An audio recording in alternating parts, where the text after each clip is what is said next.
to be with you today, albeit at a distance, but then again, that's the topic for our discussion today. Distance and online training and assessment, and it is quite logical that we should be delivering it in this mode.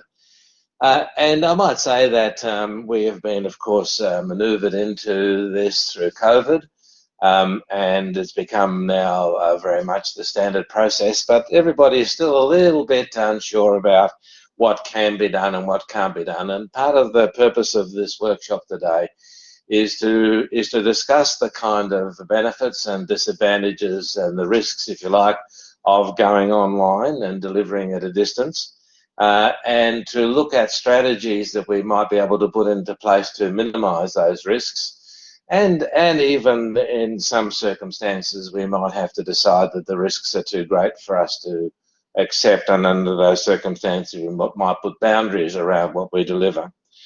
We can't in a 2-hour workshop give you a full story about everything that can be done. So in a sense, if we leave the workshop at the end of the 2 hours with a sense of caution and a sense of optimism as well, a kind of blended idea that it can be done, but it's not necessarily as straightforward as one might think, then that's something I think that we can walk away from the workshop with. During the workshop, I'll be working through a series of issues and ideas, and you'll have that information as a slide set, both projected during the workshop, but also you have a set available to you as for note-taking. And also you will find, of course, that you have a handout which looks at advantages and challenges associated with distance and online training and assessment. And there is, of course, now a fact sheet on distance and online training and assessment. And the presentation today is, of course, compatible with and consistent with all of these resources. Also consistent with the standards for RTOs. And I must say that always in the back of our minds when we're talking about various modes of delivery and assessment, that we have to keep in mind that the overriding principle is that these standards are always complied with. And in reflection on those standards, I'm an auditor with the Training Accreditation Council, and through that role I'm involved with reviewing either applications or ongoing practices of RTOs in relation to the standards. And so when these workshop resources were being put together, the standards were a continual touch point to make sure that what was being offered was flexibility, but at the same time the rigor and validity, if you like, of that the standards require. So it's a blend of the two.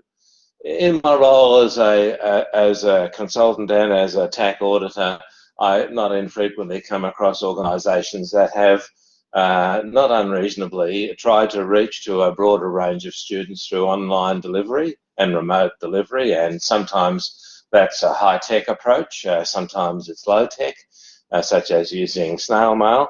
But through that work as a consultant, you can see things that work and you can see things that don't. And sometimes they don't work not because the RTO is unable to make it work, but because there might be intrinsic properties of the competencies that were being taught that would make it very difficult to deliver in that mode.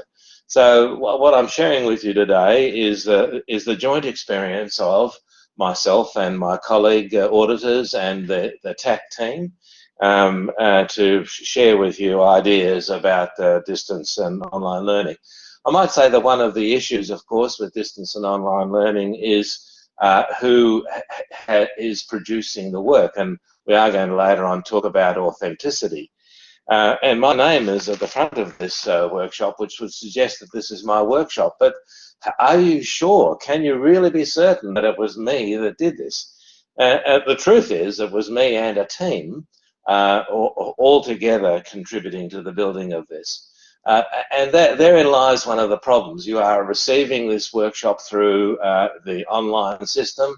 You're seeing me presenting it, but is it really my work that you're seeing? And that's just going to be a continual sort of question that we ask, because at the end of the day, when you certificate a person to be competent, you are making a declaration that it is them that has achieved the outcomes, and they have demonstrated the outcomes as defined by the standards.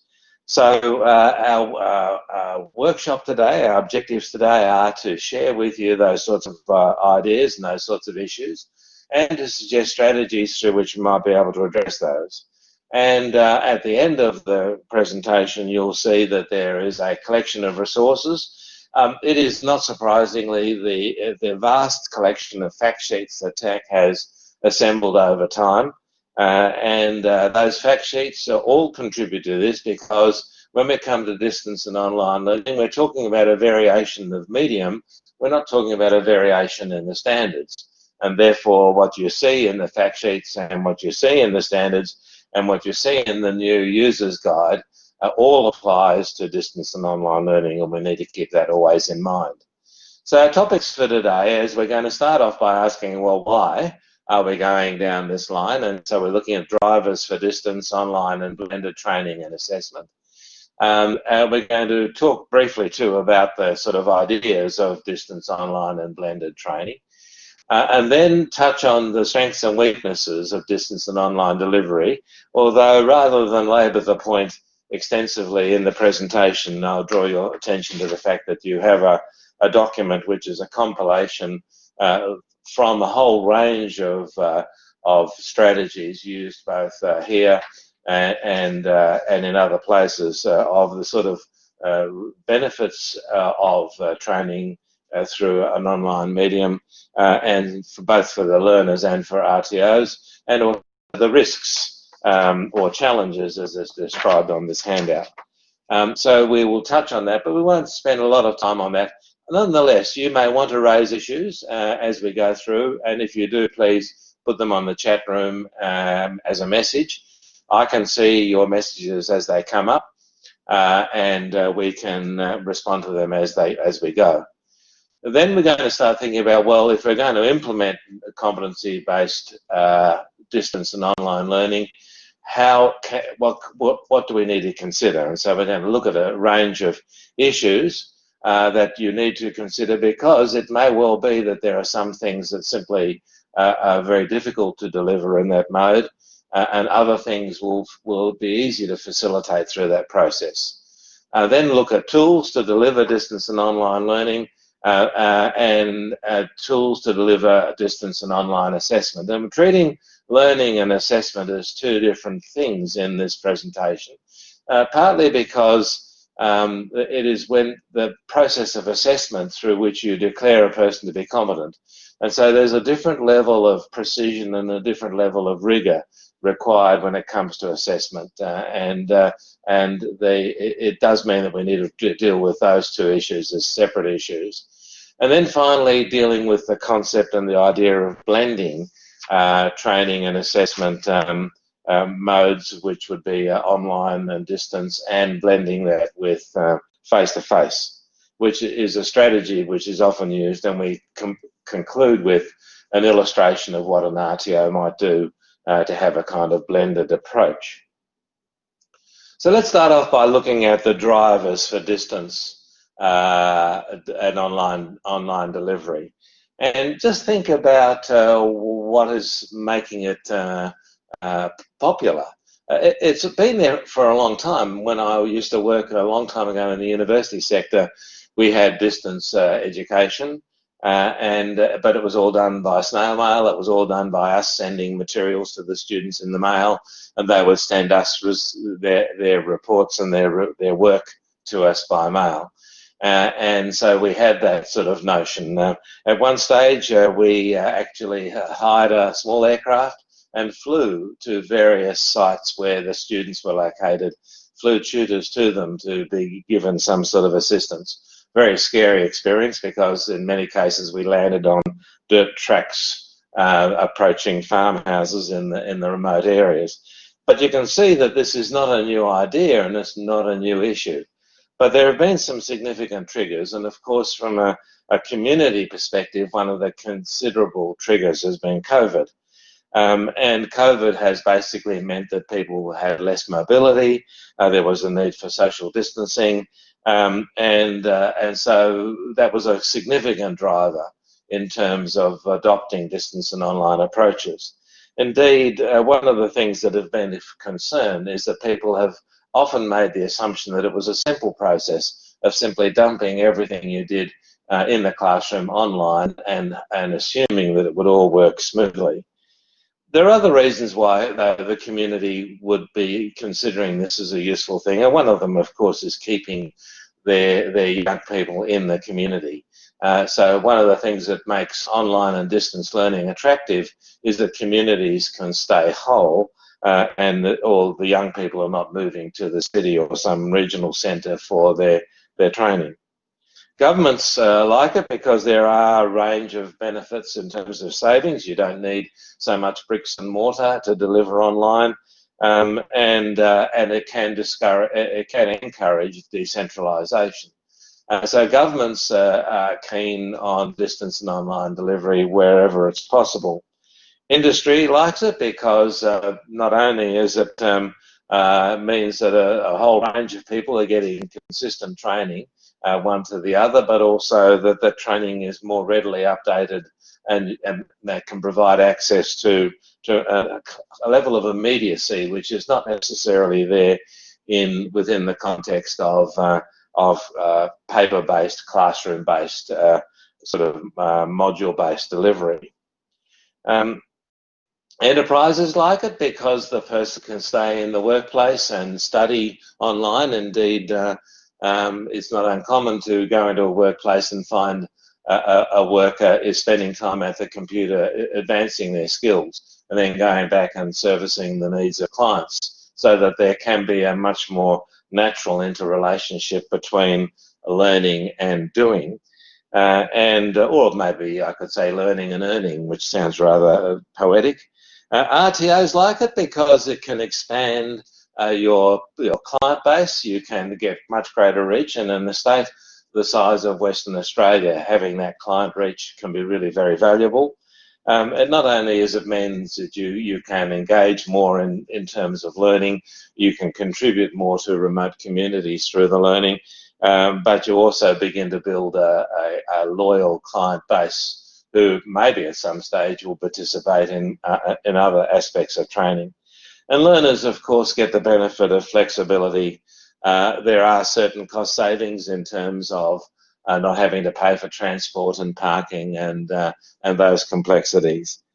Indeed, one of the things that's coming through as we look more and more at the moving out of the COVID mode, and this was being reported last night quite a bit on television, that online and distance work, as distinct from online and distance learning, that was developed through the COVID period, might well stay on beyond COVID.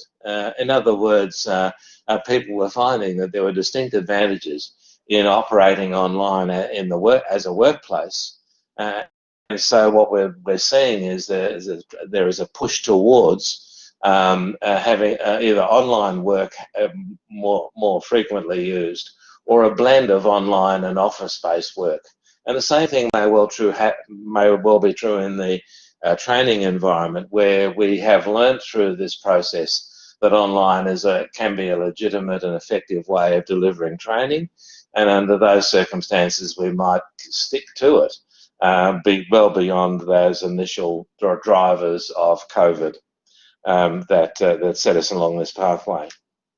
Now, I've been dropping in the words distance and online delivery, and as we go, and I've mentioned a moment or two ago blended delivery, and we just need to make sure that we're all have the same headspace when we think about this. So traditional delivery involves face-to-face interactions. It normally happens between the trainer and the learner in a classroom or a workshop or in a tutorial room. There is that personal interface between the trainer and the learner.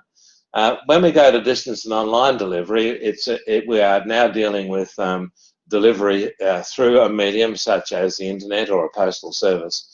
It's not always distance, of course. You do have people learning online who are quite close to the campus, but they might find that form of delivery is more suitable to them in terms of their their availability in terms of time or their mobility. There are reasons why they might take online delivery even though they're not working from a distance. So we have coupled the words distance and online because we need to stress that they are in fact strategies which we can use to save the challenges that a person might find in a face-to-face environment. And then, of course, there is blended delivery, which basically involves the two different modes operating together. That is, some of the training and assessment is done online, and some of the training and assessment is done face-to-face. And we must always keep that in the back of our minds, and indeed we'll come back to that idea late in the workshop, because we will inevitably find there are some challenges to online delivery, in which case we may need to couple that with some face-to-face delivery to make sure that we can maintain our compliance with the standards. But as I mentioned to you before, more and more within the world of industry and in the world of work, blended approaches to office work, where people work for some days at home and some days in the office, is being seen as a future way of working, and it may well be that that is a future way of operating within the training and assessment environment. So we need to sort of face up to the fact that there are strengths and weaknesses in distance and online delivery. And we're very well acquainted with face-to-face delivery, and the sort of assumption was always that, well, we could simply videotape a presentation such as we're giving now, and then that could be just distributed through an online medium, and that would sort of replace the face-to-face component. But it's more complex than that, and it's turned out that there have been problems. So in order to try to clarify those, we've put up this list of advantages and challenges for learners and for RTOs for you to peruse. And we're going to take a break for 10 minutes in a little while, and when we do that, you may want to peruse that list and you may want to raise some issues with us. But most of those issues we're going to address in one way or another as we go through the workshop. In other words, when we start talking about what you need to do, in many cases what you need to do in order to effectively implement distance and online delivery and assessment is there to mitigate the challenges and enhance the advantages on that list. So I'll leave you with that list for you to look through and comment, because most of these will be addressed through our discussions as we go.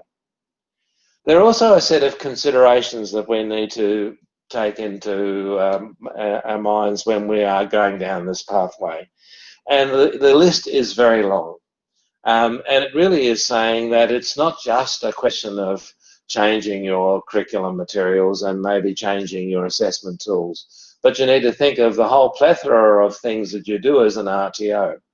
Again, we're going to deal with most of these in our discussion, but we are going to revisit this slide at slide 18, so it's about 10 slides hence, because we need to revisit this to see have we addressed these sorts of issues.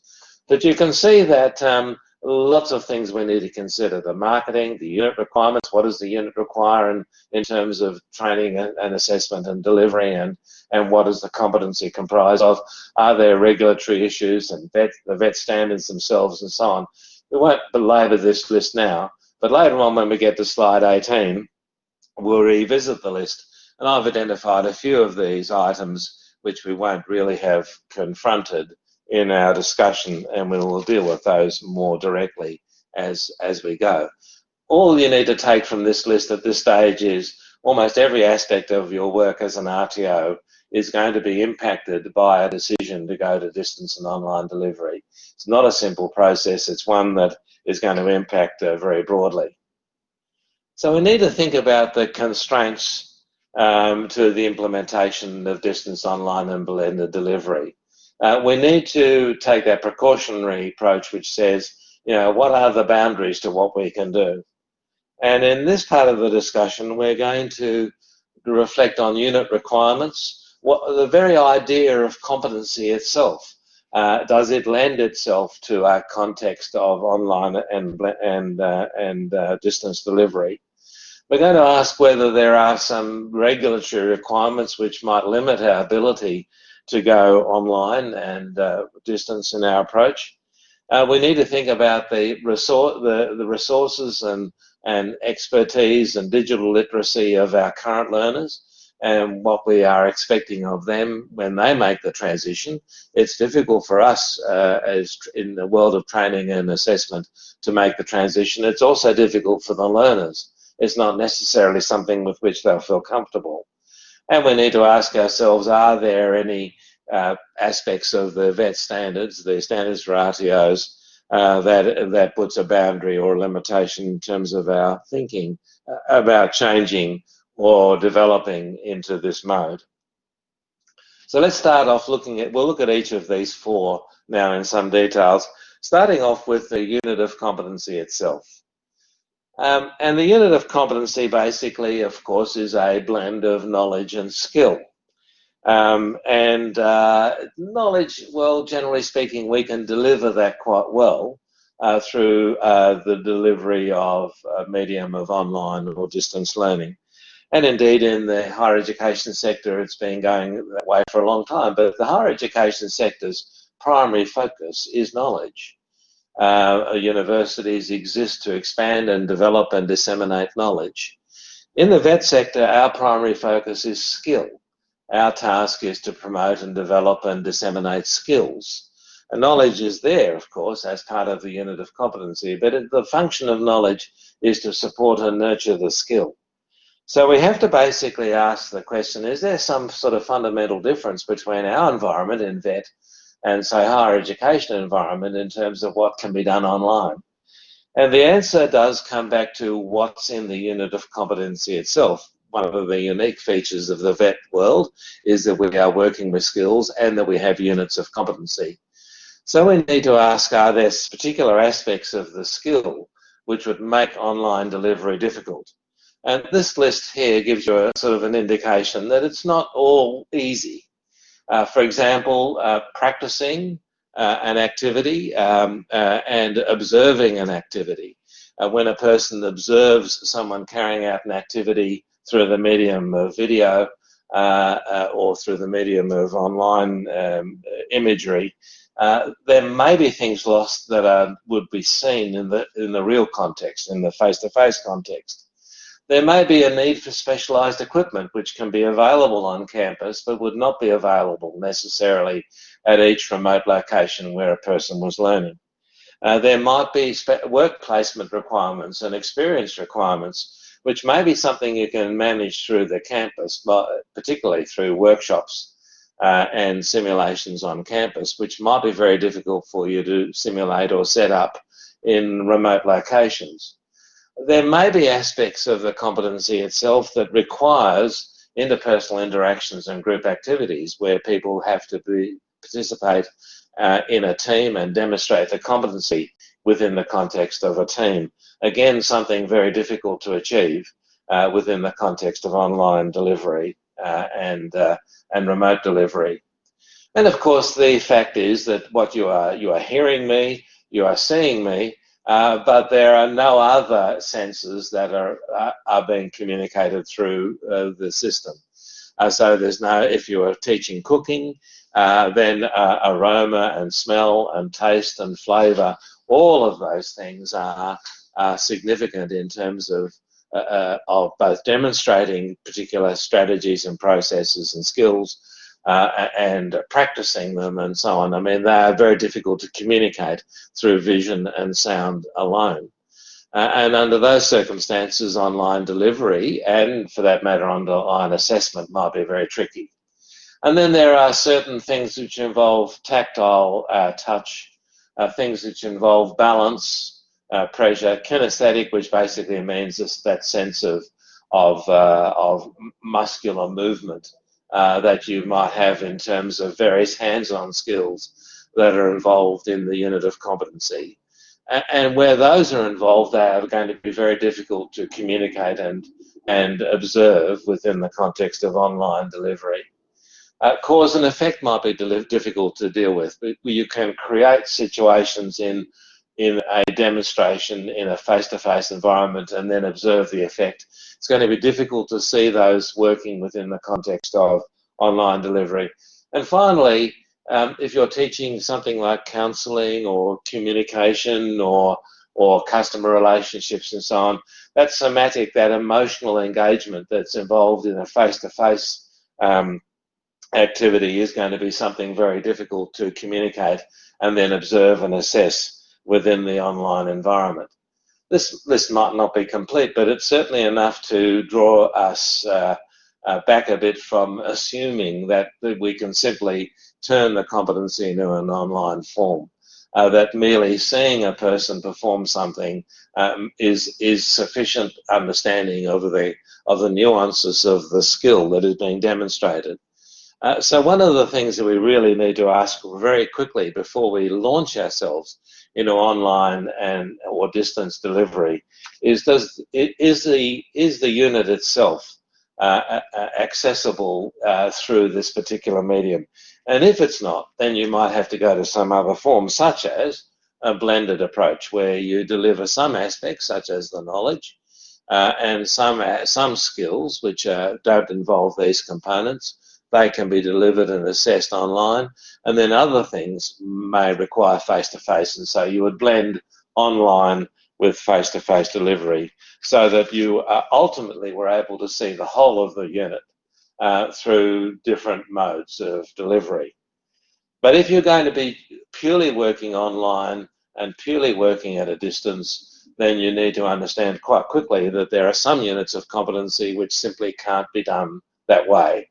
And you either constrain the cohort of students by saying, well, you're going to have to come in to undertake that training, or those electives or those units will not be available to you at a distance. What we can't do is to somehow or other bend the rules and basically say, oh, well, we will not worry about those facets of competency because they can't be managed online. That's not a decision that you're at liberty to take. The only decision you can make is don't do it. But the next thing we need to ask is, well, does the delivery and assessment involve meeting regulatory requirements? And you may find, and this will vary from circumstance to circumstance, so I'll leave it to you to explore, but if you are being funded in some way or other, you may have to negotiate with the funding agency to be able to deliver through a mode other than that that was agreed to. And that may, of course, have impacts for apprenticeships and traineeships and the like, and other funded modes of training. So that's something you have to explore, but it could become for you a limiting factor. And of course, employment.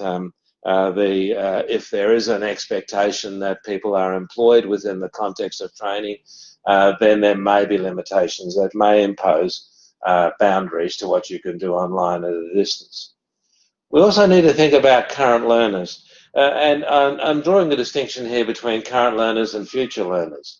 When you take on a group of students, you have and they've enrolled prior to the shift to online and distance learning, there is a kind of social contract that you have which basically says, we promise that you will be able to undertake this training through these modes, and the individual will have budgeted the cost and the time and the commitment, dare I say it, the amount of training to servicing the study and the completion of that course.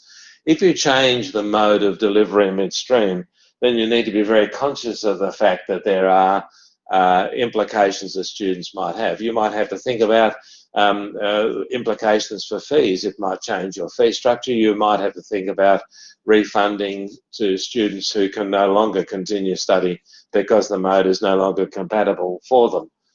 For those who stick with it, you may need to think of transitional and support arrangements where you might need to provide information technology or IT assistance. You might need to provide guidance and counselling in terms of how they make the transition from the face-to-face mode to the online mode. So there are a lot of things that you would need to consider. And of course, you would need to consider marketing. you would need to make sure your marketing now reflected the new reality of at least part of or maybe all of your delivery happening online. And under those circumstances, you will need to review what you're doing in the marketing area. So we do need to consider that this is going to have and does have a big impact on the learners, and not always positive impact, so that you need to be aware of the possibility that some students are going to be disenfranchised through the process.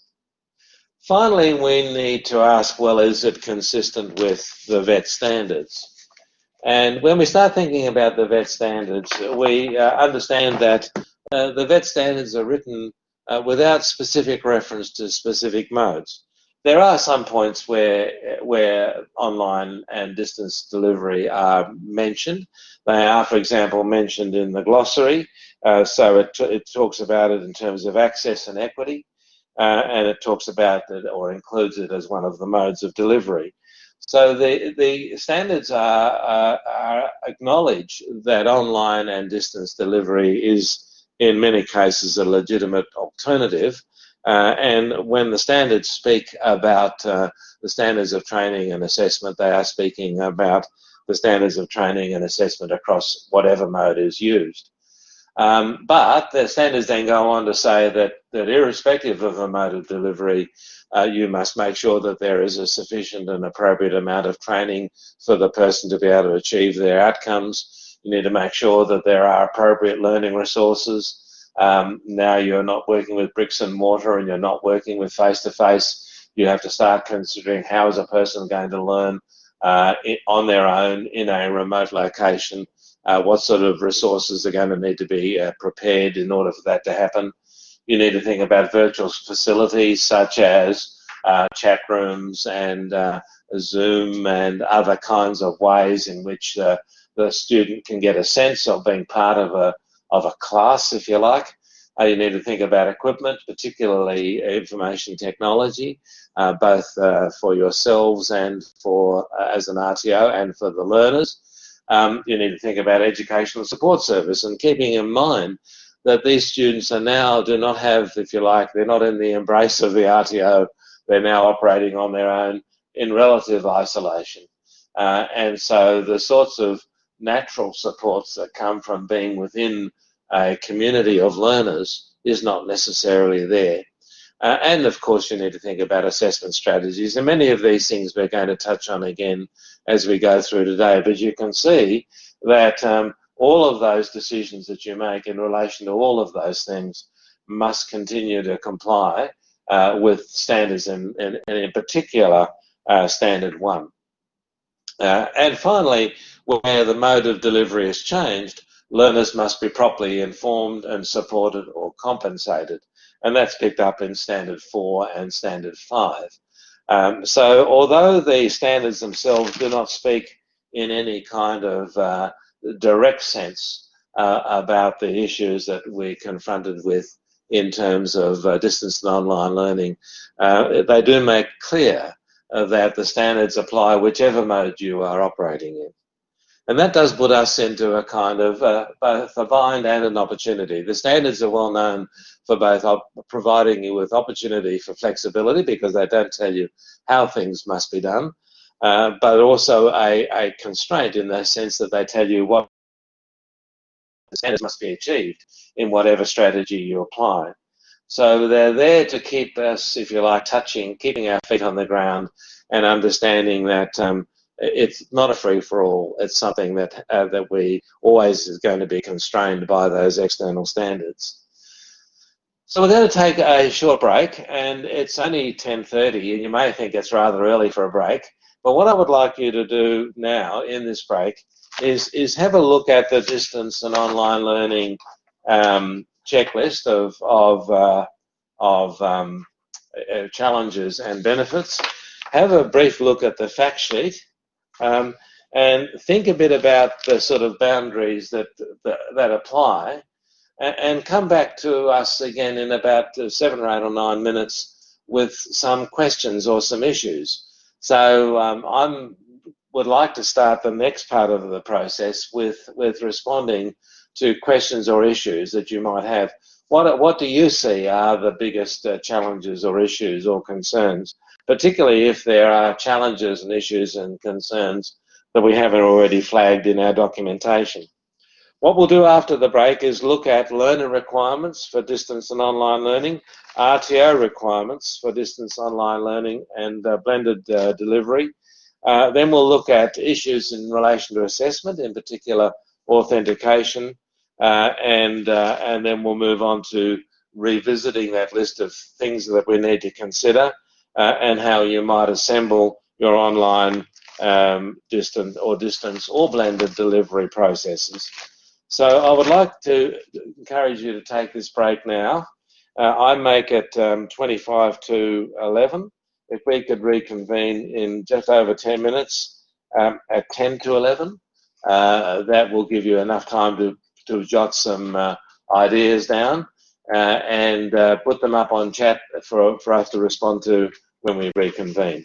Have a nice cup of coffee, stretch your legs, see you in 10 minutes.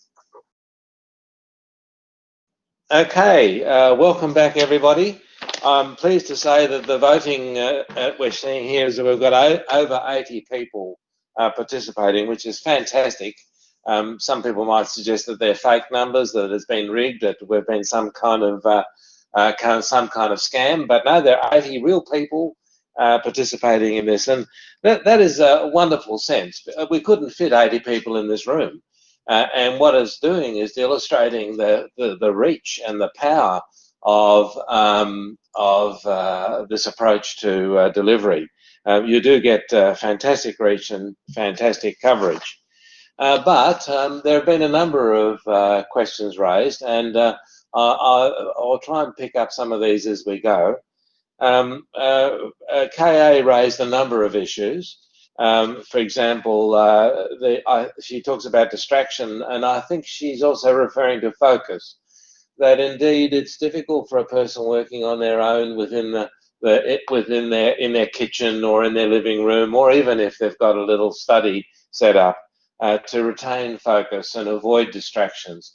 Time management can be a really significant issue for a person working in this way, and it can work both ways. I mean, it also means that they can work in the still of the night when there are few distractions. But all of this takes a different kind of discipline to fronting up to a classroom at preset times and participating in those sorts of activities. And the corporate sense of participation makes a difference. There's also, KA also raises issues about dependence on technology, something also picked up by AS, who talks about digital literacy issues, can't say it. And indeed, that's a big issue that we're going to touch on as we go now. KA also has talked about simulations and simulators, and indeed you can acquire simulators for all sorts of things, and they can be very, very sophisticated so that you have a sense of being in the real situation. And particularly when we start talking about systems through which we can have virtual reality. And there will be certainly some things where we can use virtual reality and sophisticated simulators to replicate. But we have to be very careful about the sense that we are replacing actual real skills with theatre, rather. And forgive me for those who teach theatre, but they're not necessarily doing the real thing. They're operating a virtual lathe or operating a virtual aircraft. They are not necessarily the same thing. Likewise, and I drift a little bit away, but from the questions, but it's worth mentioning that we need to watch out when we get into simulation. That we understand that simulations must involve all of the dimensions of competency. It must involve the real skill. It must involve the kind of contingencies and task management and workplace-like environments. So simulation is not something easy to do online. Computers simulate computers very well, but that may be all that you can do. And we also have to be very careful that we don't strip the skill back and convert it into something different, like a case study. where the person is not actually performing the skill, but is providing a commentary about someone else performing the skill. So the danger is that we will say, oh, well, we can't see them do this, so we'll show them someone else doing it well or someone else doing it badly, and we'll get them to rate or criticize or comment on what that person is doing on the video. And that does not tell you that the person has the skill. It tells you that the person may know about the skill, but knowing about a skill does not necessarily mean they can perform the skill. JL has raised issues which I can't actually answer. JL, you asked a question about overseas students and how they need to do 21 hours of face-to-face contact. May I suggest, Janelle, that you go to TAC and raise that with them, because I personally don't know the answer to the question. I suspect that if there is some way in which you can manage the engagement, that is, you know the individual at the other end of the line is engaged in the training, it might be acceptable, but I certainly can't say that that is necessarily true.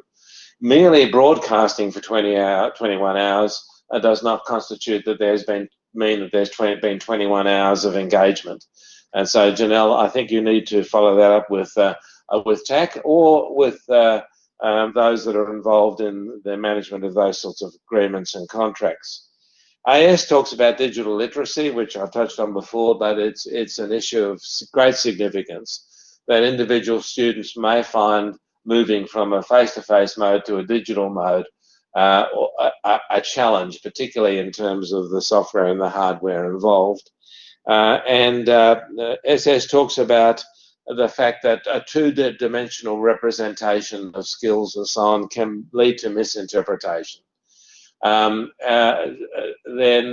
Mark Jackson raises issues about, and I'm just looking at this on the screen as I stand here, some facets of performance are difficult, if not impossible, to observe due to the way the standards have been written. And I might say that it could be due to the way the standards are written, or it could be due to the way that work happens. I mean, if the standards are a faithful reflection of what industry requires, then what we are saying is there are some facets of performance that are not possible to describe in terms other than a sort of face-to-face or hands-on kind of context. And then Sarah talks about asking if there are some practical tips for ensuring authenticity and keeping it engaging, keeping people engaged and focused, and dealing with digital literacy barriers. We'll talk a bit about those as we go. So thank you very much for rejoining us at this session, and thank you very much for your contribution of questions. This is not to say that you should not ask questions as we go beyond here, but feel free to ask questions as we go. But we'll move on now into our next slide, and we're going to start by looking at learner requirements for distance and online and blended delivery. And this does indeed pick up on some of the issues that have just been raised. So, for example, there are going to be personal characteristics that either support or mitigate against working online, learning style. Some people find learning through the somewhat, I don't want to say dehumanized, but less personal approach of the medium of an online or digital delivery, find that confronting. Other people find that reassuring and supporting. Some people find the digital literacy issues in terms of coping with the hardware and the software a challenge, and other people find that not an issue at all. To some extent, it might be a little bit age-related. It might be a little bit generational, but it's and it might be. There might also be a problem on our side, that is the RTO side, in understanding how to use the technology in a way which the next generation fully feels comfortable with. So there are a whole bunch of personal characteristics which you need to consider. We also need to consider what resources they have in terms of equipment and facilities and the like, and what sort of time they have available. And therein lies the need for us to make sure that there's a clear understanding of what time and engagement is involved. And one of the earlier questions was asked about that level of engagement. We need to ask, how can we make sure that they are supported in finding time? Keeping in mind that if it's digital, it's quite possibly unscheduled. That is, they can access the information at any time on demand, in which case they can set their own time schedules. But sometimes you'll find that it involves a form of face-to-face delivery, like we're doing now, where time is preset. In which case the issue is going to be, how do we make sure that people can access the resource at that time? So then there are technology issues for learners and access to the internet, and particularly in Western Australia, where broadband is not necessarily available everywhere, and necessarily, of course, access to equipment and software. And in working with that technology, there is an issue of IT help, and can they get support when things don't quite work? And given the fact that they're now in a new learning mode, they might need learning support. They might need language literacy and numeracy support, because it's more likely that we're going to be using text to mediate than we would otherwise. And they might need counselling, because now they're learning on their own to a large extent. And that's that sort of sense of cohesion and of community that comes from coming to a campus and working with a group of fellow students has gone. And they might find that particularly challenging as well. If you like, it can be for some students a very raw and challenging and even fearful experience. And we need to be very conscious of that as an aspect of a challenge for learners. So we need to ask ourselves, how do we make sure that we support the learners appropriately? And we need to consider these things in that process. Then we need to consider the RTO. And not dissimilar list comes up for the RTO. Again, quite obviously, issues like technology. Do you have the technology to deliver online or at a distance? And what equipment is involved? What internal systems for networking and internet and intranet are involved? What sort of software do we need to access for conferencing, for monitoring and observing participation? And we need to make sure that there's a help desk for the students, but also a help desk for the staff of the RTO, so that they can be given assistance when they run into challenges, and those challenges often happen live during actual delivery itself. We need to think about the staff, the administrative and training and assessment staff. Do they need information technology support? Do they have themselves the digital literacy? And there can be significant time issues. So, for example, trainers and assessors may well find themselves operating in a different time with a different time strategy. Up until then, they knew that they would be teaching and delivering a lecture at this time, or participating in a workshop at a particular time, or running a tutorial at a particular time, or observing students in a laboratory at a particular time. And now those times vanish, because students could be working anytime in a 24-hour period. And so the question becomes, what is the workload like for trainers and assessors? What is their level of accessibility? Is this creating a burden and a challenge?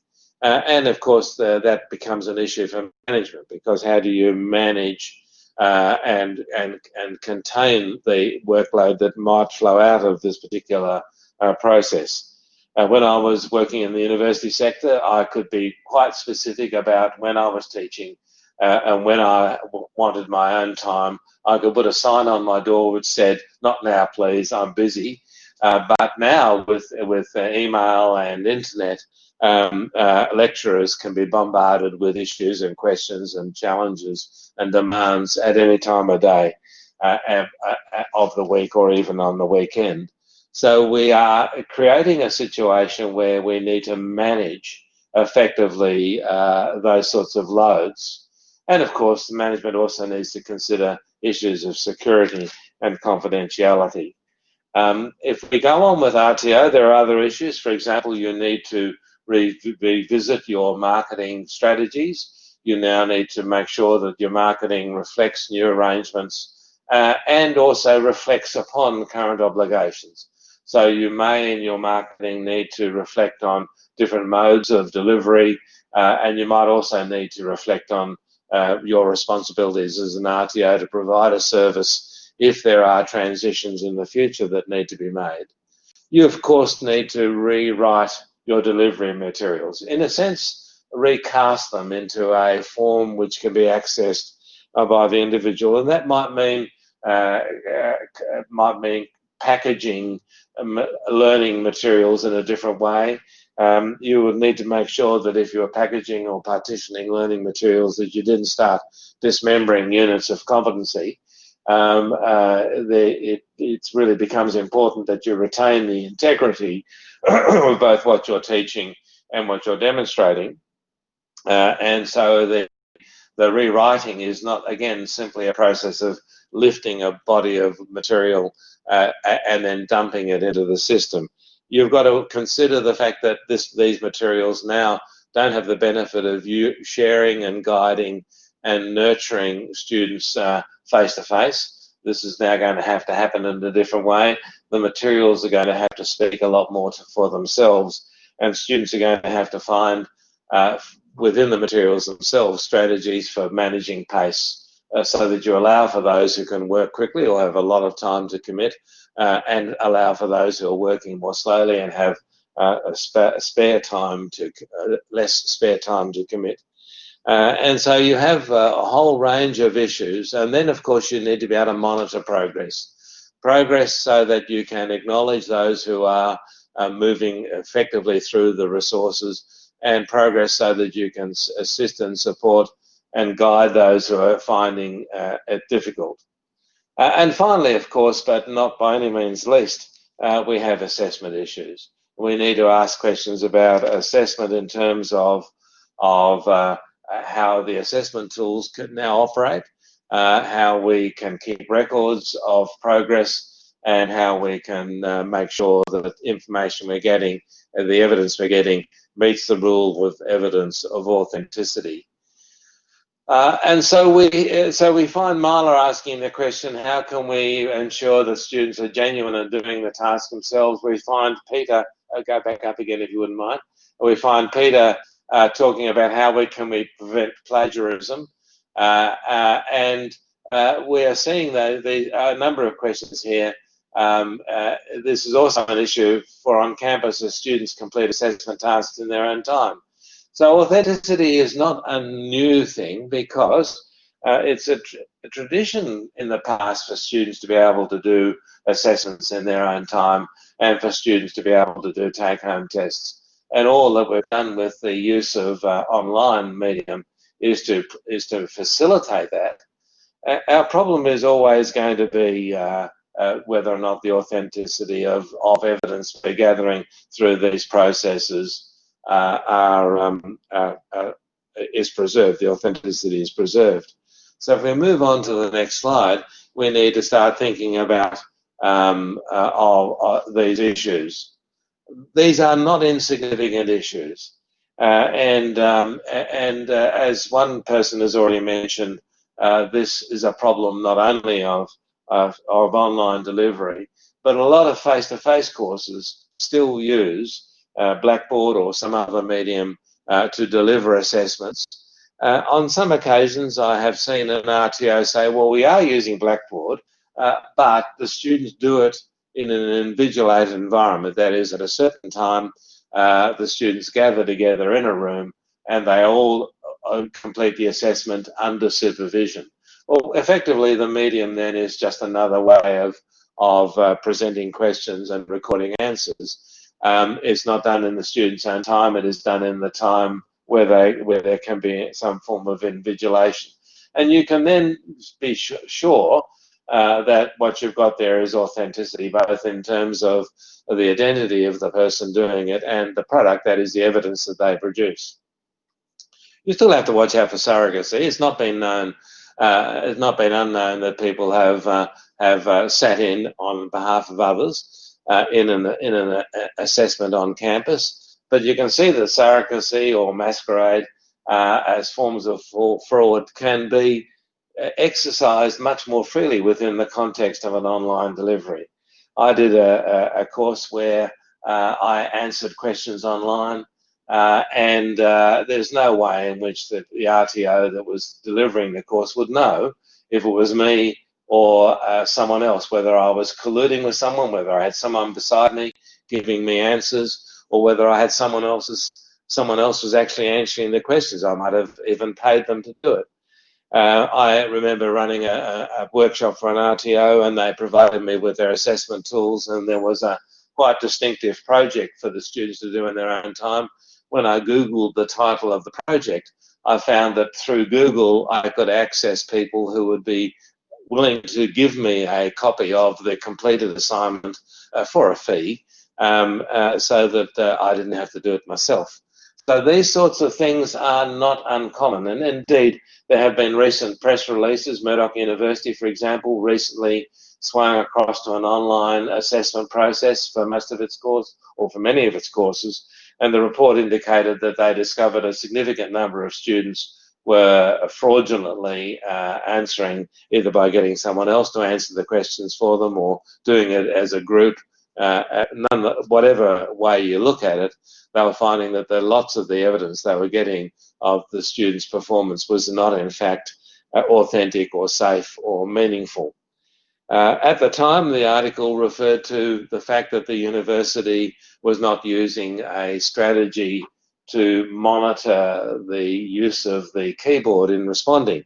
And there is, for example, a program called ProctorU, where the student is answering questions on the test, and the camera on the computer is watching and looking out for anyone else in vision that might be prompting. The microphone on the computer is listening for any other voices that might be prompting. The computer is looking at any texts or resources that the person might be accessing. And it raises red flags if anything is indicating that the student is not answering the questions unassisted and unsupported. Strangely enough, after looking at this, and it looked very impressive, quite expensive I might say, I then went to Google to ask more about ProctorU, and I found in that set of questions that Google proposes that there were people who are willing to tell me how to cheat on ProctorU. In other words, there were all sorts of strategies and devices that you could use to give the illusion that you were, in fact, complying with the requirements. All that having been said, though, is that all that can cover is the answer, a person answering short answer or multiple choice questions. It does not actually tell you that the person has any skills, other than perhaps extraordinary skills in cheating IT systems. But apart from that, you would, even if you could get that working well, there's not a lot you can learn about a person's skills. So we need to ask ourselves, what can we do?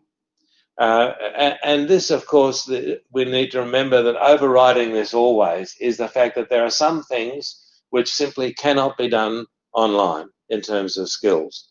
So those things which can be done online, what can we do to try to make sure that what we're seeing and gathering as evidence online is real? Well, we've got a little list here that you can look at, and some of these you might find a little bit over the top. But at the end of the day, of course, you are making an over-the-top decision. You're declaring a person to be competent. You must have absolute faith and certainty that beyond reasonable doubt this person, and not some other person, has actually demonstrated the qualities that you are assessing in this mode.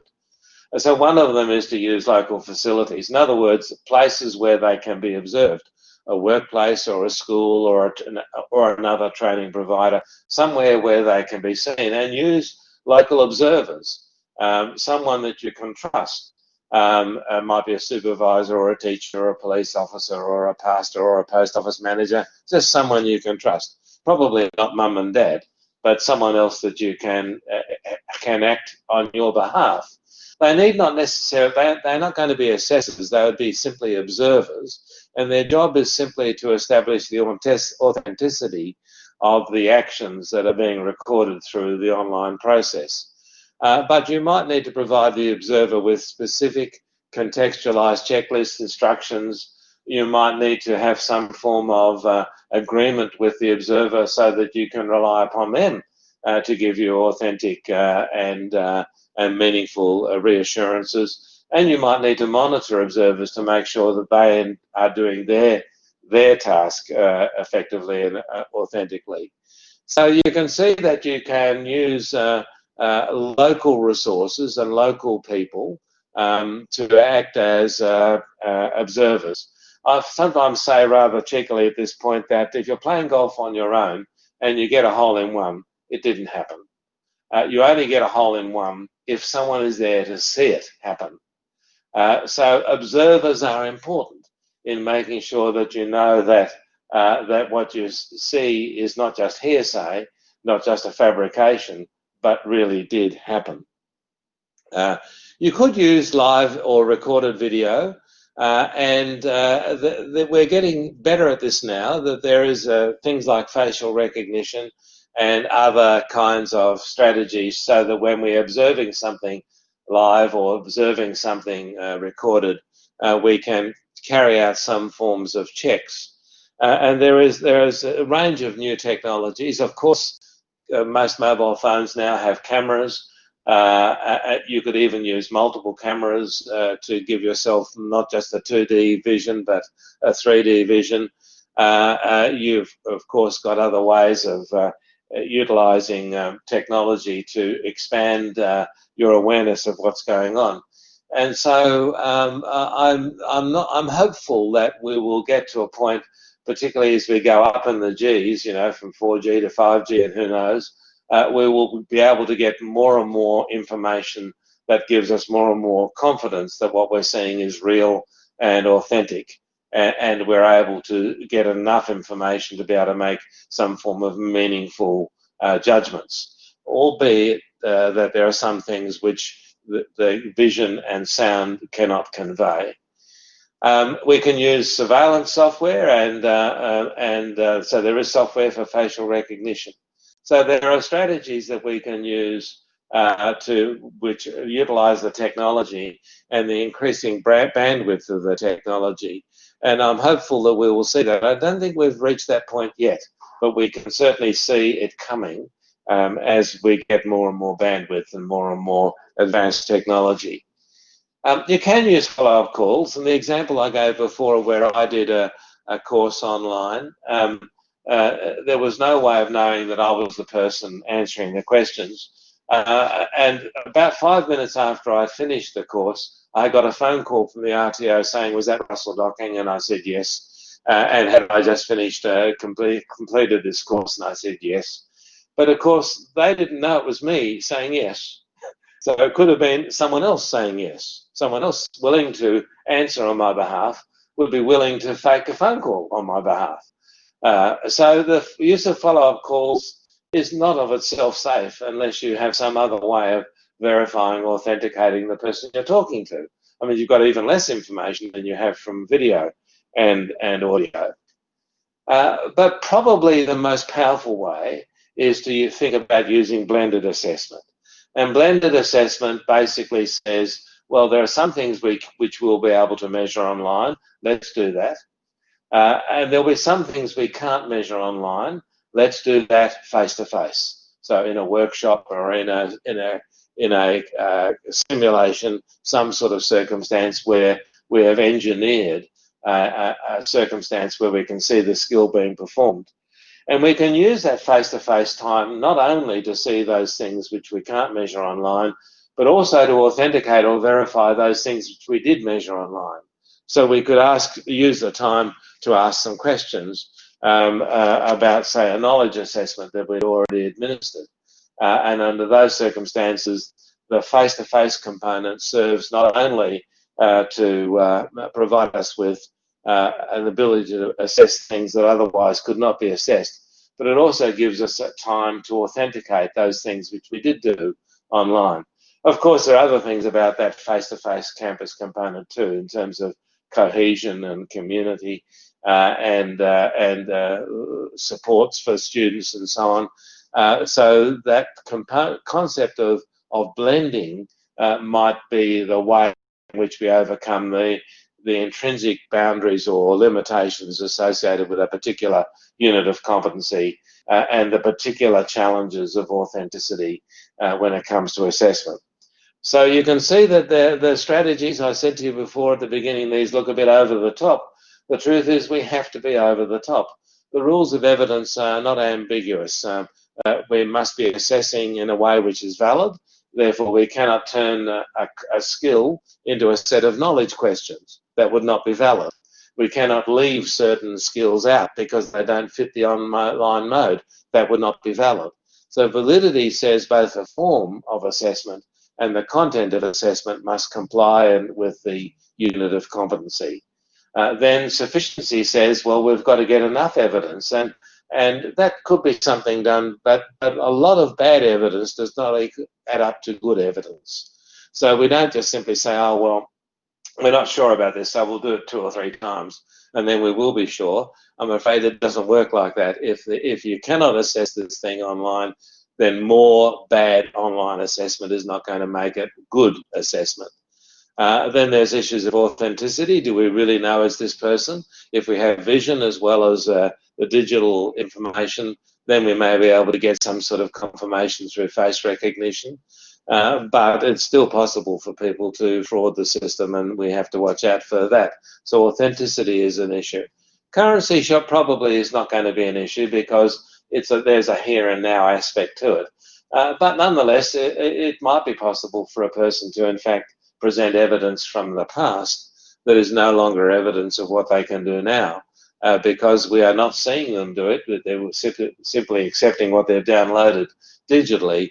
We will accept it as current when it may not be. So you can see that there are significant challenges in meeting the rules of evidence. The rules of evidence basically give us protection by saying, well, if the evidence we gather meets these rules, then we can make safe judgments about whether a person is not competent. If we have to break the rules in order to cope with online or distance assessment, then we have, in fact, undermined the very fundamentals of what we're doing in the vet sector. So we need to be very careful that we don't cross that line. And if we do find that as a limitation, that we then look at blended strategies to make sure that that we do, in fact, cover all the territory and meet the rules. Sue Fraser has asked the question, there are a number of questions about invasions of privacy if we use watching students through a camera as supervision. They may not be able to control what is happening in the background. It's always interesting, isn't it, when we see some politician being interviewed on television and into the room comes a child who then carries on in an unexpected way. And usually there's a fair bit of mirth about this, but the truth, of course, as Sue is saying, is there is an issue of invasion of privacy. So that would need to be part of the way in which we give support to students. How can they conjure up an environment? You'll notice that most of the time people are actually using their bedroom because they're quiet spaces, but bedrooms are private spaces. And so it is always there's always in an attempt to achieve privacy, you often end up revealing something about yourself you might not want to have known.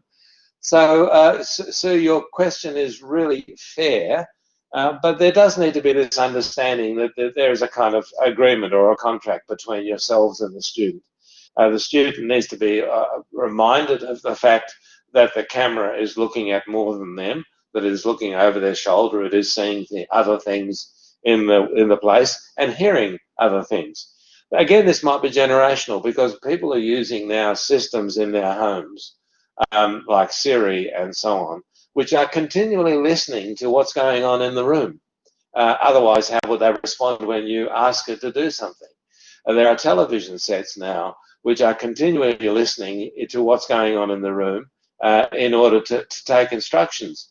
It's using all the exchange and language in the room to improve its ability to understand your language and your syntax. So the information that is being gathered by those televisions and by Siri and others is all about what's going on in your family right now. So it may be that the next generation aren't so worried about this. Certainly my generation doesn't feel a bit spooked by the fact that there are cameras and microphones watching and listening to what's going on. So there would need to be a consciousness of that, and it would need to be understood that this was there. And you might need to make sure that there are some agreements about what is preserved and what is not preserved in order to protect privacy and confidentiality. So it's a vexed sort of issue, Sue, and because in effect what's happening is you are, as a lecturer or a tutor, being invited into an individual's private space, and so that needs to that relationship and that exchange certainly does need to be managed. Thank you, Sue, for that, raising that question. It's not something I got on my list here, so it will happen next time this workshop is run. You'll find that the Sue Fraser idea issue of privacy will be included and incorporated. I don't know if you have a copyright on that, Sue, but it would be really good to incorporate that in. So if we now go back to the considerations for the implementation of distance and online delivery, many of these things we've talked about already. So marketing, well, you just need to make sure that it's honest, that it reflects the range of modes that you're using and describes the kind of support services and the kind of resources. You need to go to Standard 5 and Standard 4 to see what standards need to be met in terms of openness and being informative about students' rights and obligations. So this might be the point when you're marketing where you need to talk about the notion of privacy and confidentiality within the context of the home if online processes are being used. You need to think about unit requirements. You need to be asking that question, does the unit have within it specific constraints particularly in terms of skills that might make it very difficult for us to deliver. We need to think about regulatory requirements, and already it's been mentioned that overseas students have certain regulatory requirements, and other forms of training and other cohorts of students are actually also going to be have conditions in terms of funding that we need to watch out for. The VET standards do give us room to do this, but when they then start talking about the rules of evidence and the principles of assessment, you suddenly find that there is freedom, but there is also requirement for validity and quality, and you've got to balance these two up. Learner characteristics remind us that not all learners are going to be comfortable with this mode of delivery, and that we need to take on board those differences, and we may end up offering blended systems. Certainly we would need to think about supported services to make sure that they can cope with it. We may need to change our training and assessment strategy documents and our learning and assessment plans to now reflect this different mode of learning. The amount of training involved might change, because the amount of training is, if you like, the sum of face-to-face time and independent but nonetheless directed learner time and potentially assessment time. All of those components now will shift in terms of their balance. There may be now less face-to-face time. There may now be more, and by face-to-face time I mean scheduled meetings online or on the phone. There may now be more independent time, and so the amount of training might be adjusted. It might take more time because the students now not given necessarily the same structure and motivation and drive that comes from interacting with another person on a face-to-face basis. Or it might take less time, because it could be that the online process is much more manageable in terms of focused delivery. We need to think about blended delivery as a way of saying, well, maybe if we can't do it all online, we need to accept that some components are going to need to be in the more traditional guise of face-to-face delivery. We need to think about our responsibilities to current learners, not just future learners and that we would talk about in our marketing, but current learners for whom we're changing the game, we're changing the nature of the process. particularly sort of midway through a qualification, which may take some years for them to complete, or certainly some semesters for them to complete. If we change the name of the game and the strategy for delivery and the like, and our expectations on them, then we need to consider how we are going to either support them in making the change or compensate them for not making the change, or even offer for a period of time paralleled systems of delivery so that they can learn out, if I can use that phrase, under the original arrangement.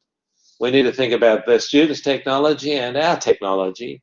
We need to think about how we preserve security and confidentiality, which picks up Stu's issue, confidentiality particularly because we're listening and watching what goes on in their own private space.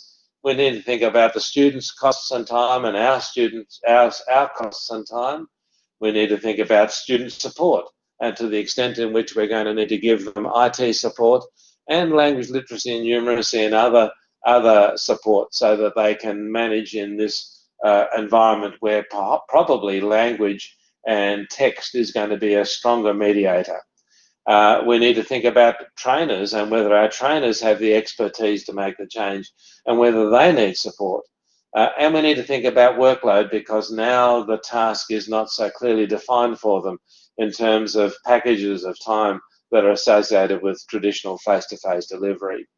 We need to think about our delivery resources in terms of converting them from paper text to digital text and vision. We need to think about how we're going to record and monitor activity, and we're going to have to think activity of the students, that is, and we're going to have to think about authenticity when it comes to assessment. Now, this list is being gleaned from a very comprehensive review of all of the sort of discussions we could find about delivery online and distance. I wouldn't want to suggest it's the final list. You'll find there's a little space under the right-hand column where we can put another dot point in.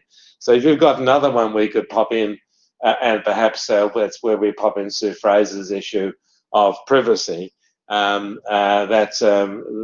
we'd like to add to this list, because we do want to make sure that when we approach online and distance learning, we do so with a clear understanding of all the aspects of our work as an RTO that can be impacted by that choice. So what do we do to implement our distance and online strategy? And dare I say it, the first thing to do is to work through all the ifs and buts for the selected units of competency and decide if distance or online blended delivery is feasible for each unit. And I suppose I should really say decide if distance, online or blended or on their own would be feasible, or whether we need to go to blended delivery to make it feasible. So it's really a question that each lecturer, each person responsible for the delivery of a particular unit or a particular course needs to consider on a case-by-case basis. So before you launch into this mode, ask yourself the question, really, can this be done? Or would you have to make so many compromises that you were no longer meeting the rules of evidence, and you are no longer meeting the principles of assessment, and you are no longer really delivering the unit of competency as industry expects? And always keep that in the back of your mind, that at the end of the day, when you declare a person to be competent, you're not saying they have the appearance of competency as seen on TV, if I can use that cliche, but they really do have a competency as can be used in the workplace. And if it is an illusion of competency and not the real thing, then you simply have to back off and not try that mode of delivery. Only do it if you can really do the right thing, and do it as the standard requires. Accepting that you can do it, then you obviously need to develop new delivery materials and assessment resources. And here you need to get into the mind of the learner and say, how are they going to cope with this? And it's going to be a cycle of design and review, design and review. It's very difficult to take a particular stance on this, because each group of cohort of students is different, each industry area is different, and the units of competency themselves differ. And so the strategy you'll use to recast your resources will vary. In some cases, your resources are already very compartmentalized, very well structured, and you can simply convert them into a digital form. In other cases, you're going to have to be much more inventive and innovative in the way you do that. But you can see that that we are still facing, even in today's age of technology, a certain fragility in the systems. And that is something which we always have to keep in mind as well. Another reason for good IT support. So that does suggest to us that one of the things we always need to consider is fallback, safety nets. What can we do in the event that circumstances change? And how do we make sure that we are monitoring connections and accessibility so that we can provide compensation? I noticed that I think Victoria has put aside a huge budget to support students who have had to learn online in what was a fairly unstable and tricky area. So they've put aside a huge budget to try to get the students of Victoria back up to speed, because online was not as good as face-to-face. And there are really significant Karen's apologising. You mustn't apologise. It was it was just the way in which these things can work. You can see that people are still very concerned about the fragility of systems. So you need to revise your TAS and unit delivery plans. You need to make transitional arrangements, and you need to make transitional arrangements for current learners. So when we start thinking about the tools that we can use, I'll get Claire to make the change. Thank you, Claire. Look, these are pretty well all very familiar to you. When it comes to the training delivery in particular, we can talk about video conferencing, and here we've got webcam, of course, the Zoom, which is been in widespread use, Skype, Yahoo, a whole bunch of video conferencing strategies. They do create a sense of connection, because you can sort of see people, you get facial expressions, you get a certain level of animation and reality from it. But it's never quite the same, it would seem, as, I might be just expressing an opinion here, but a lot of people express this opinion, it's not the same as being together. A virtual classroom where you've got Blackboard or Moodle, where there is delivery of text and delivery of vision and delivery of sound, and maybe chat like we've got going on the side here. So fundamentally, the virtual classroom, the sort of thing we're using now, can provide us with that kind of connection. And we can use chat rooms and discussion boards for spontaneous issues and questions and ideas being shared around. We can run webinars like this, where there's a person is like myself is doing a presentation, and there is a level of participation, but not quite the same as and I'm finding this is a significant thing, as actually having a group of people with whom you can connect and talk. Audio recordings and video recordings can, of course, also be an issue because they are static. They're no longer interactive. You can stop them and start them. You can replay them, but there's no sense of interactiveness. You can't change the pathway. Email and telephone, of course, provide more traditional forms of contact. But again, we begin to run into issues of authenticity, but nonetheless, they are forms of exchange which are very significant and powerful. Mail and hard copy, of course, the good old-fashioned distance or remote learning strategies. We can also talk about virtual workplaces, laboratories, and businesses, but we have to be very careful that these simulations really do address the dimensions of competency. So they might be very good for delivering ideas and knowledge, but they may not be very good for practicing skills and demonstrating skills. And of course, you need to have help desks and the like. I'll tell you a little story, if you'll allow me. when I was working in the early days at Murdoch University, the science people set up what they call the Learning Technology Laboratory. And at very great expense, they set up a room with a whole set of cubicles. And each cubicle had its own PowerPoints. And plugged into one PowerPoint in each cubicle was a slide projector. And plugged into another PowerPoint was a tape recorder. And the two were interlinked electronically so that as you played the tape, the slides changed. And this was considered the ultimate, we're talking about the 1970s here, so we're going back a long time, but this was considered the ultimate in media technology. And they were very proud of the fact that at very great expense, they built this learning laboratory for the students to learn, with their slide changer being driven by the tape player. After about a year, they came to me and said, because I was in education at the time, we think we've got an education paper here we'd like to publish because we've made significant improvements to the learning laboratory and people need to learn about this. So what they did, what they said was, well, we discovered that the students were finding it very, very difficult when they replayed the tape to find the right slide so that they could get them back into sync. So what we did is we got a folder with plastic sleeves and we put the photographs in the plastic sleeves.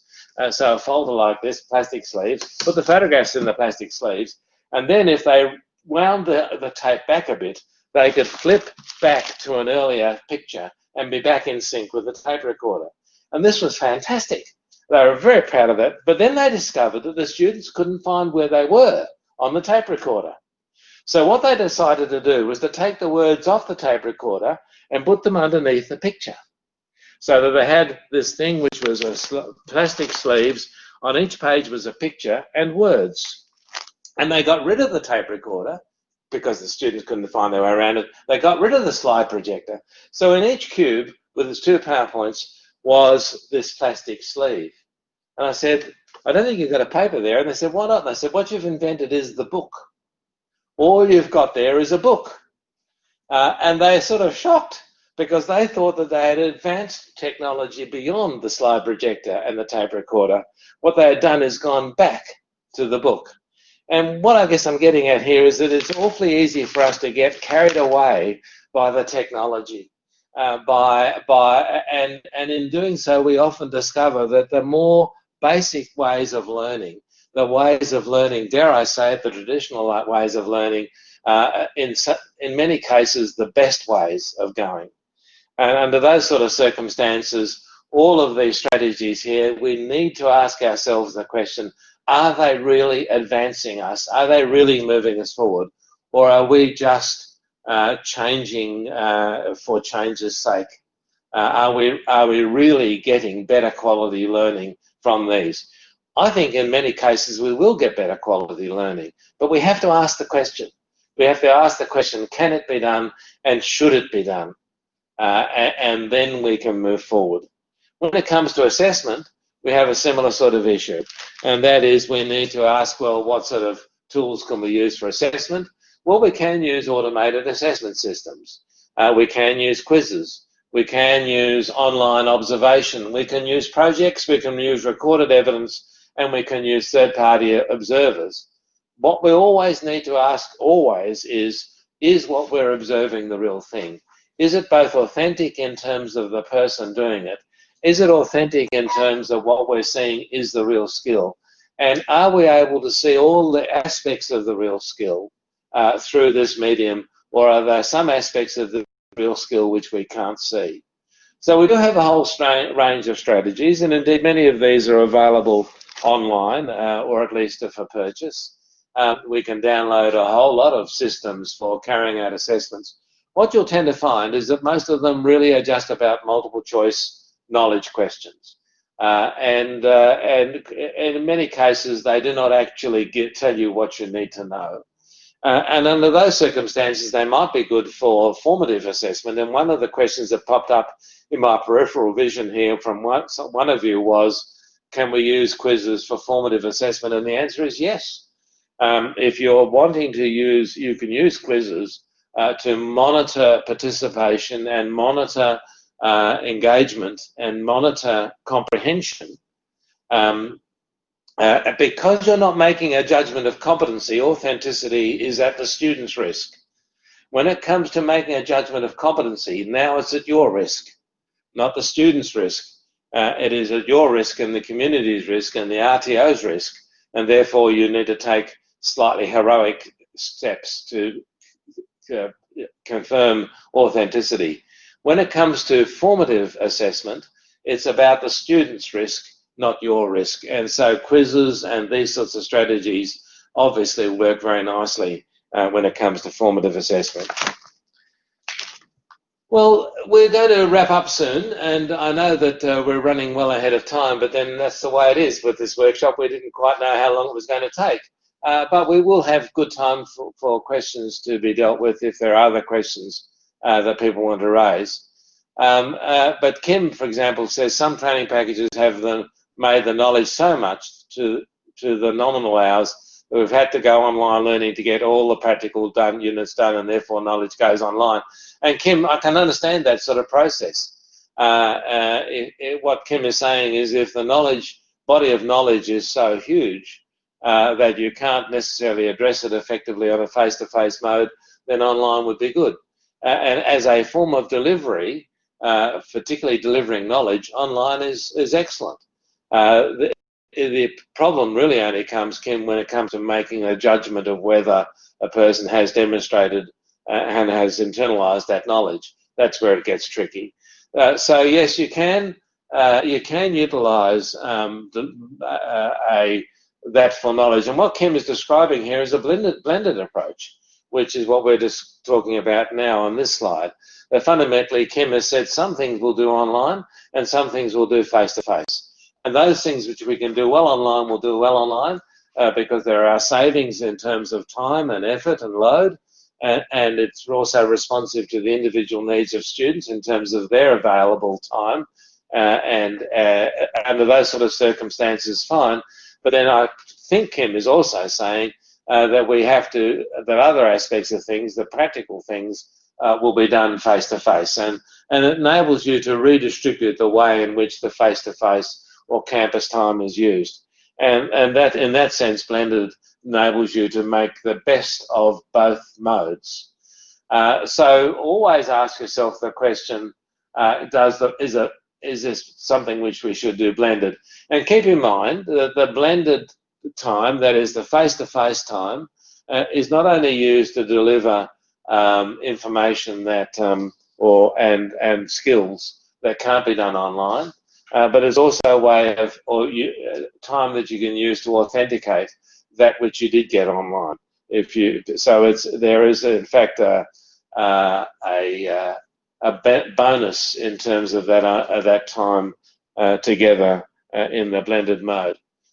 And we've seen RTOs doing this, and I think Kim is describing a blended process. But the next slide really does illustrate for you that RTOs are doing it. So we have seen an RTO or a number of RTOs. This is actually an amalgam of ideas. Fundamentally, the hands-on component is done face-to-face, or it might be done at a distance, but with someone acting as an observer, in a sense, face-to-face, but at a distance, if you like. And so they have digitally delivered text and pre-recorded video. So like Kim is talking about, there's a lot of information is transmitted digitally, and that text can be delivered, obviously it can be modified in a number of ways. It could be turned into voice, it could be enlarged or contracted, so you could cope with individual needs in that respect, and of course could be absorbed and utilized by the learner at their own pace, and pre-recorded video as well. The RTO was also, some of the RTOs were using guest specialist presenters. And some of these specialist presenters were from overseas. So they are actually able to find the best resources wherever it was and use those individuals in video forums. So it expanded not only the RTO's reach in terms of students, but it also expanded the RTO's reach in terms of resources, which was really quite wonderful to see. they're actually able to go to people who were key players in the particular area and have them contribute through the video forum. They had interactive online tutorials where there would be an exchange, perhaps more a smaller group than 80 people, but if in a tutorial, if you have 5 or 6 or 7 people, you can operate with everybody on audio and video, and so there can be that sense of direct interaction. There can be dialogue, which is difficult for us to do in this kind of context.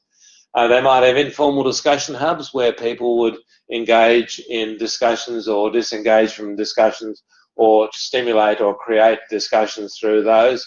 We might see digital quizzes, projects, and online knowledge assessments, digital quizzes being used particularly for formative assessment.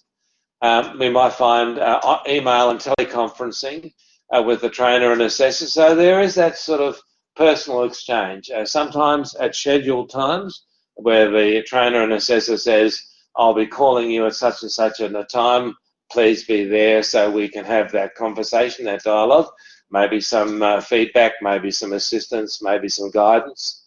And there can be, of course, email exchanges which have the benefit of enabling the receiver of the email to choose their own time to deal with it and respond to it. So that becomes much more easy in terms of time management. And of course, you can have scheduled face-to-face days for feedback. And so what you would often find is that there would be a vast amount of, or not a vast amount, but an amount of material delivered online, and then short, sharp bursts of face-to-face activity. My son is doing a master's degree at the moment, which involves a whole body of up to about 3 weeks of online delivery, followed by 4 days on campus. And then that covers one unit. The next unit is another 3 or 4 weeks of online stuff, followed by 4 days on campus. And that sort of process enables you to get the benefits of both the face-to-face component and the online component. And it enables him to make his own decisions about how he commits himself to, considering that he's working and his other workloads are considerable. He can then balance those things all out. So you can see that blended modes of delivery enable us to achieve the best options. Am I hopeful that one day we'll be able to go completely online? There is a possibility, but I think we're well away from it at this stage. And so it would appear that at this stage, the best we can do is blended. But at the end of the day, you've got to go back to the unit of competency and ask what can be done. And that is always going to be the final determinant of how far you can go with online and distance delivery. So, folks, that's where we finish. We do have time for people to ask questions, and Mark has asked a question. I think we need to be careful to separate training and assessment, and I agree with you exactly, Mark. That training delivery is a different story, and I go back to that sort of notion that whether a person learns or not is their responsibility. Whether you judge them to be competent or not is your responsibility. And so the locus of responsibility moves from them in the training environment to you in the assessment environment. And that does mean that the sort of rules that apply are different. If you are learning to drive, you have a driving instructor, but come to assessment, you have a driving examiner, practical, and a test to cover theory. So what he's talking about here too is that the person delivering may well be different to the person assessing. At the end of the day, I mean, that's a problem we have in a lot of circumstances too, or not so much a problem, but a challenge. But we can, as Mark is suggesting here, we can start partitioning the processes, the learning, the guidance and support and so on, and assessment and making the judgments. And each of these involve different ways in which we use the medium, including maybe the need for face-to-face components. So thank you, Mark. And thank you, Darren. We are going to finish at this point. Can I just refer you to the fact that there is a host of resources. I could wave around the fact sheets, but of course there is a fact sheet on distance and online learning. There is a new fact sheet which I don't think has actually been mentioned there, but it's just come out, which is developing training and assessment strategies. So when we're talking about developing training and assessment strategies, one of the issues, of course, is the medium that we're using. And it's very much at that point that we need to be asking the question, what is possible? So I draw your attention to those resources, and I draw your attention to the fact that TAC is the kind of regulatory authority that really believes that giving you support through both educational programs and through its case managers and the way in which TAC thinks and is structured is very significantly oriented towards helping you move forward. So please feel free to contact TAC. There's their email address if you have particular questions. Some of them they may direct onto me. Some of them they may direct onto someone else because someone else might know better than me. And some of them they might answer themselves directly. But please consider that as an invitation for follow-up. Thank you very much for participating, and we will no doubt see you at some time face to face. Thank you.